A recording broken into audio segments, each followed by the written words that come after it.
Hi guys, this is your friendly cosplayer Erden, and for today's video, isipiplex ko naman sa inyo yung mga in-order kong amot yan ng Section E merchandise na via TikTok ko lang din naman na-avail. It's our another product review video.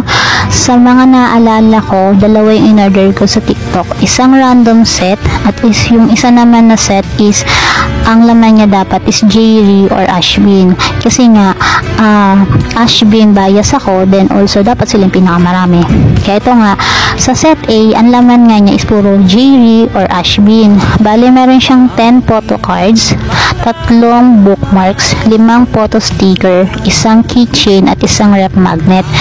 Tapos sa set B na puro random naman, yung laman niya is yung ilan sa mga ang motya ng Section E cast. Then also yung composition, then yung quality naman ng dalawang set is okay naman siya. At ayan nga po yung dalawang set ng ang motya ng Section E merchandise per sale ko. Nasa halagang 99 pesos in every set is magkakaroon na kayo ng ang motya ng Section E merchandise. Bili na po kayo. Always natin i-support ang ating local sellers. Then panoorin natin sa TV5 ang motya ng Section E every Monday to Friday 6:45 to 7:15 ng gabi. Thank you po. Salamat.